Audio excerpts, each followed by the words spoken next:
Hey guys, how are you? Welcome into a Wednesday morning edition of the Daily Juice podcast. My name is Matt Peralt. You can follow me on Twitter at SportsTalkMatt. Each and every morning, we are here thanks to BettingPros.com and BetMGM. That offer, which is above me, $100 you can win if you wager $20. With the promo code JUICE100, win or lose, you win $100 in free wagers thanks to BetMGM with a new account with that promo code JUICE100, BetMGM.com, or on the BetMGM app. Welcome to the desert. No, not Vegas, the sports desert. So we've got the Olympics, which actually begins today. And right here at the top, I'm going to give you the soccer play right away. I'm not going to make you wait because there's a chance you might be able to bet this. It's a late night bet. I post these in the Discord channel, okay? We don't count these wagers, but I do make them, and I'm going to wake up and see if I win this. Every bet between Team USA for the women for soccer for the Olympics, which begins today, everything that I've been told is that it is not worth the juice. Like, Team USA is going to win this match. It's just a matter of will Sweden score. And at plus 125, not a bad flyer. I've hit 4 of my last 5 soccer bets, including last night hitting Costa Rica in regulation to win. They won 1-0 over Jamaica.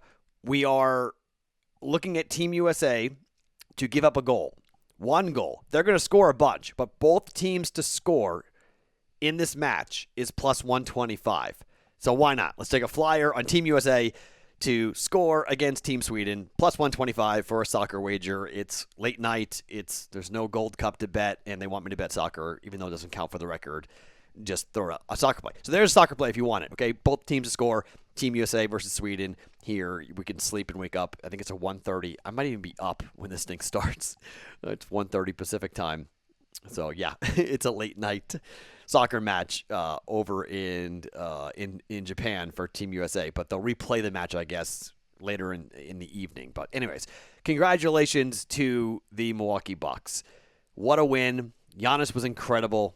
I'm so mad at myself that I did not give you guys the Giannis over 32 points. I played it myself personally, but I'm so flippin' angry that I was going back and forth between Giannis and Pat Connaughton, and I thought, man, what happens if it's not a blowout? What happens if the Bucks don't cover? I overthought it, and I bet it, and I didn't give it out officially. On the Discord channel, you guys knew pregame I had that because I gave you my full card. But, yeah, Cam Johnson, no, not good. He did not go over. I had him for 1.5 made threes. That didn't hit, but then Pat Connaughton did not go over. But the Bucks covered the half unit. That was good. Bad loss in baseball with the no runs for the Texas Rangers and the Detroit Tigers. One, rain delays suck. They screw up everything. But then we had 1 out to go in the bottom of the first inning. First 2 batters out, and then a solo shot.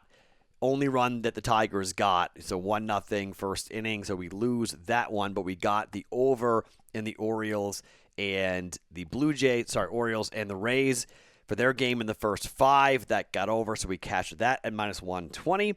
So I've got 2 baseball plays coming up. I will add a couple of yes or no run inning bets on the Discord channel, bettingpros.com/chat. I will add that. I'll have at least 2 going because we like to add player props, and since there's not going to be any player props for a long time until the NBA season.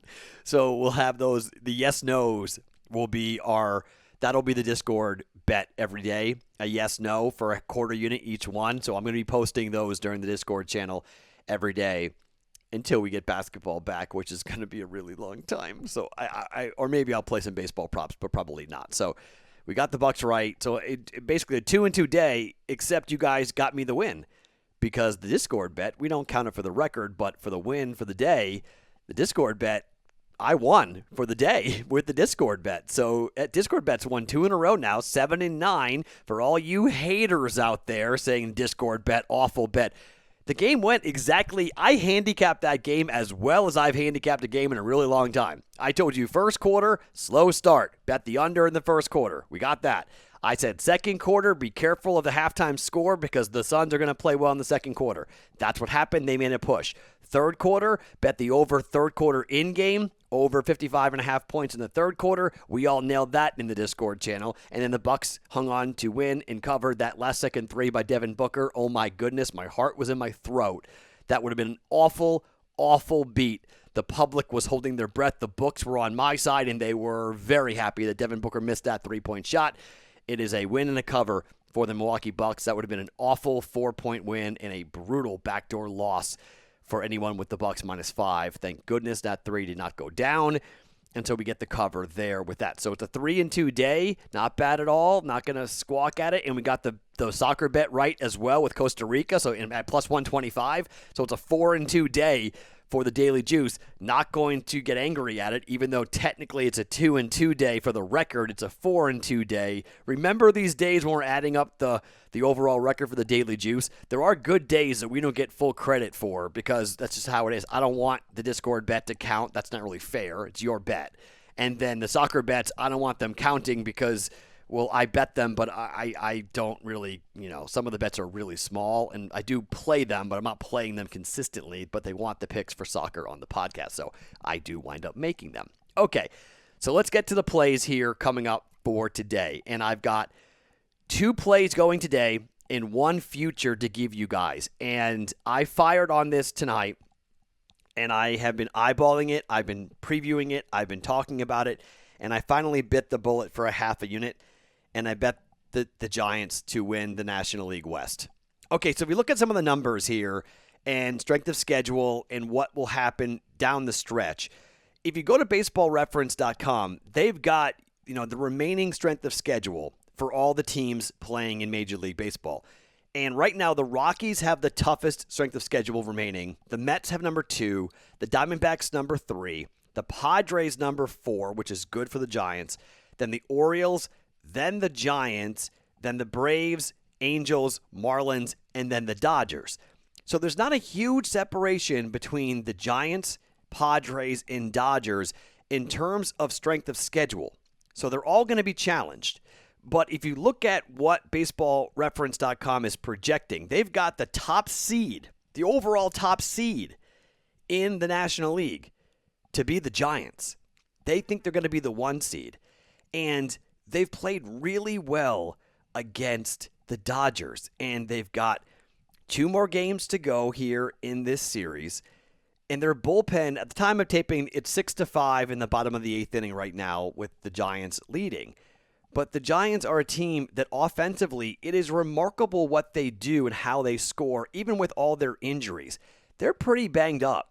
I mean, you look at their roster and the guys they've got on the DL, Brandon Belt, Brandon Crawford, Evan Longoria, guys that are hurt. Some of the guys are coming back. Some of the guys are not.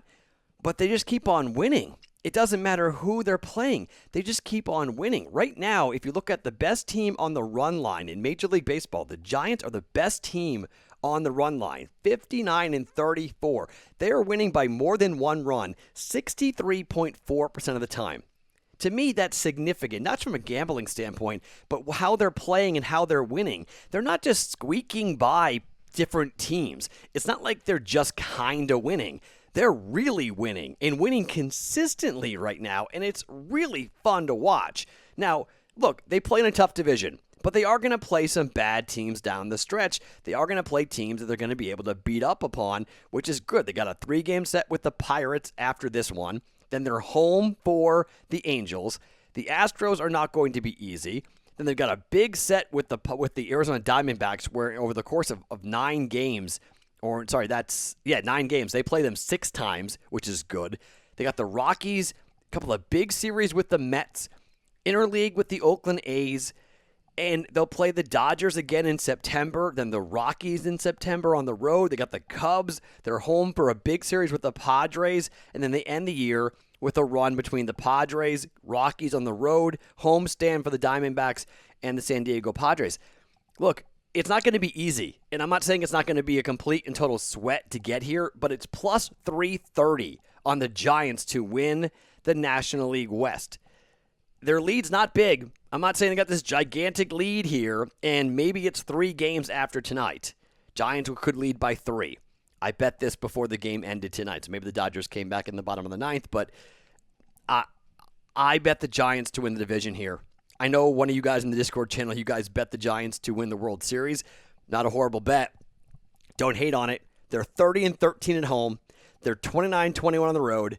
They have a plus 123 run differential, which is out freaking standing right now. And they pitch, they hit, they've hit a ton of home runs. Where are the home runs coming from? I mean, it's nuts. Mike Yastrzemski, Yaz's grandson from my hometown of Andover, Massachusetts. That kid has turned into a hell of a ball player. My little brother grew up playing baseball with Mike, and, I mean, he was always super talented. I don't think anybody really thought he was going to get to this level, and he has just turned into a great weapon. Even the Giants didn't think this guy was going to be as good of a player as he's turned into, with 14 home runs and 38 RBIs now. He's only batting .235, but he's getting the job done. Brandon Crawford leads the team with 18 home runs, but they got 13 from Buster Posey, 11 from Brandon Belt. They're hitting home runs, but it's not just one guy doing it. It's the whole roster of guys who are doing it, and they've just got enough offense. They manufacture runs, and boy, is the pitching really, really good. Even though Gausman wasn't good yesterday, Wood was good, was decent last night. They've got a bullpen. I just like them. I don't love the manager, but I do like the Giants to win the division and kind of shock the world a little bit. At plus 330, I think there's just too much value on the Giants to win the West. Half a unit on the Giants to win the West at plus 330. First play for us here today. Second play, let's go to the Astros and what they are up to. The Astros are a team that offensively you kind of cannot sleep on anymore as to what they've been able to do. Houston's offense is really potent. Their game run line record is 48-47. So basically 50% of the time they're cashing in on the run line. So it's not a gigantic number. It's not something you could be like, oh, yeah, go ahead. And not like the Giants when it comes to how the Giants have been scoring just in winning consistently on the run line. But Houston is a team that with their offensive firepower and what they can put up, you always have to kind of look at them, in particular when they're playing not great teams, okay? This is Eli Morgan versus Lance McCullers Jr. Eli Morgan's 1-3 with a 7.86 ERA. Lance McCullers Jr. is 7-2 with a 2.8 ERA. Look at McCullers over the last couple of weeks. So last time out against the White Sox, we had bet this game. He goes 7, 2 hits, 1 earned run, 10 strikeouts. Game before that, he got the loss in a 2-1 game, pitched 7 innings, 2 earned runs, 2 walks, 8 strikeouts. Game before that, against Cleveland, he went 5 1/3, 2 hits, 2 earned runs, 4 walks, 8 strikeouts. His ERA is down to 2.0, and he hasn't given up more than 2 earned runs in a start dating back to May against Texas, where he gave up 3, and he hasn't given up more than 3 except for 1 start against the Tigers back on April the 14th. Lance McCullers Jr. has been a tremendous, tremendous pitcher. On the flip side, Eli Morgan has been okay. Last time out against Oakland, 5 innings, 7 hits, 3 earned runs. He gave up 1 home run, 6 strikeouts. Time before that, against these Houston Astros, he was pretty good. 5 innings, 5 hits, 3 earned runs, a 3-2 loss, and a loss to Lance McCullers that was on the 3rd of July. He missed McCullers. It was July 2nd the McCullers pitched, but Eli Morgan in a 3-2 game, 5 innings, 4 earned runs, giving up 6 hits. Time before that against the Tigers, 4 earned runs against the Cubs.